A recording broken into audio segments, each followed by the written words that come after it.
Nous allons donc aborder aujourd'hui le troisième chapitre de votre module Chimie organique générale. Et ce chapitre, chapitre 3, aura comme titre, comme intitulé, les effets électroniques. Alors, qu'est-ce qu'on va voir?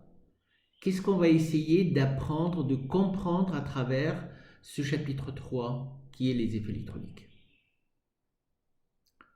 Vous savez qu'une réaction chimique, qu'est-ce que c'est? C'est des produits que vous mettez en présence de réactifs, et quand il y a réaction, ça veut dire qu'il y a des liaisons qui vont être cassées et d'autres liaisons qui vont être formées.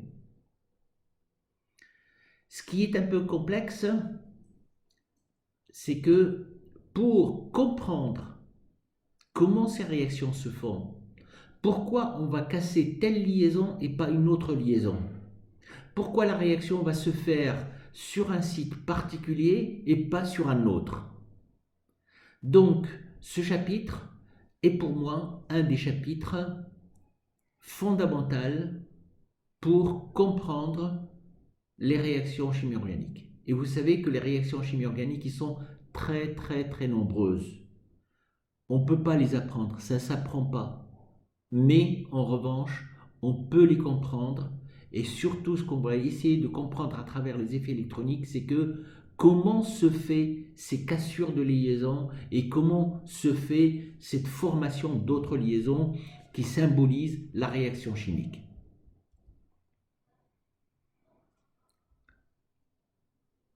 Donc, pour comprendre la réactivité des molécules, il est nécessaire de connaître la répartition électronique au sein de ces molécules.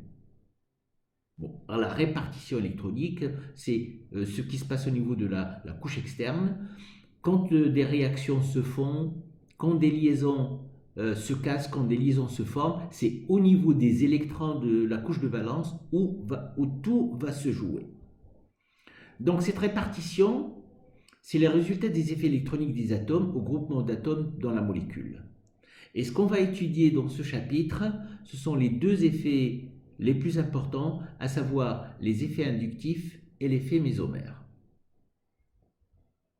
On va commencer par l'effet inductif, mais avant de rentrer dans le vif du sujet et de savoir qu'est-ce que c'est qu'un effet inductif, on va d'abord essayer de voir et de comprendre ce que c'est que la polarisation de la liaison. Quand on a une liaison covalente, les électronégativités des atomes sont identiques ou voisines. Le nuage électronique de la liaison est symétrique. On dit que la liaison est apolaire. Autrement dit, voilà une des propriétés des atomes sur laquelle j'étais déjà revenu pour vous expliquer l'importance de l'électronégativité. Donc vous voyez, là, je vais parler beaucoup de l'électronégativité des atomes. Donc, quand on fait une liaison chimique entre deux atomes qui ont la même électronégativité, la liaison chimique étant la mise en commun de deux électrons apportés par chacun des atomes, si vous voulez, le nuage électronique qui va se former, c'est-à-dire l'orbital moléculaire qui va être formé, va être une orbitale qui va être également partagée entre les deux atomes. C'est-à-dire que ce nuage électronique, il va être symétrique entre les deux. Il n'y en a pas un qui va attirer vers lui ces nuages électroniques plus qu'un autre, puisqu'ils ont la même électronégativité. L'exemple le plus simple, si vous faites une liaison entre deux atomes d'hydrogène, vous avez la molécule du dihydrogène dont le nuage électronique est parfaitement bien réparti autour du noyau des deux atomes d'hydrogène. En revanche, si l'électronégativité des atomes liés sont suffisamment différentes, il faut qu'il y ait une différence quand même assez importante À ce moment-là, ce nuage électronique formé par l'orbital moléculaire, il va être attiré plus vers l'élément le plus électronégatif. Et dans ce cas-là, la liaison est dite polaire.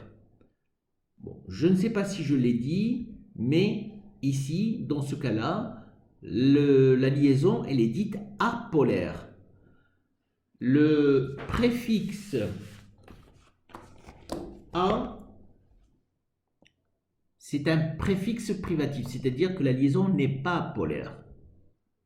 Par contre, ici, si on prend le cas de HCl, alors HCl, c'est un gaz, ce n'est pas l'acide chlorhydrique, c'est le chlorure d'hydrogène, qui est un gaz à température ambiante, dans lequel il y a une liaison covalente entre l'hydrogène et le chlore.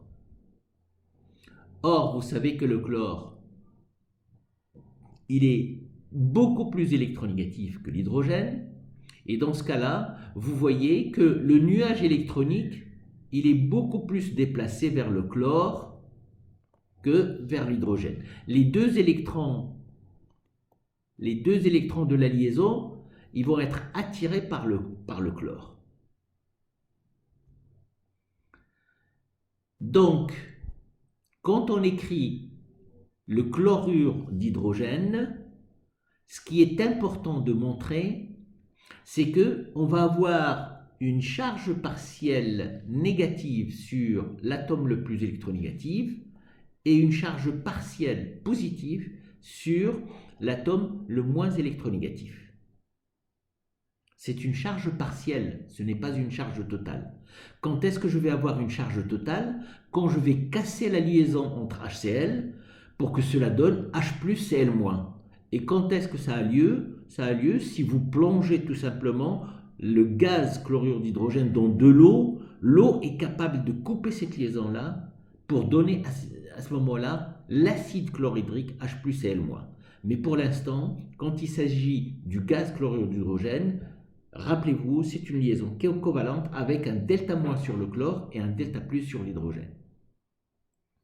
Donc cette polarisation, elle est représentée en indiquant une charge partielle positive sur l'atome le moins électronégatif et une charge négative sur l'atome le plus électronégatif. Donc vous voyez l'électronégativité de l'hydrogène.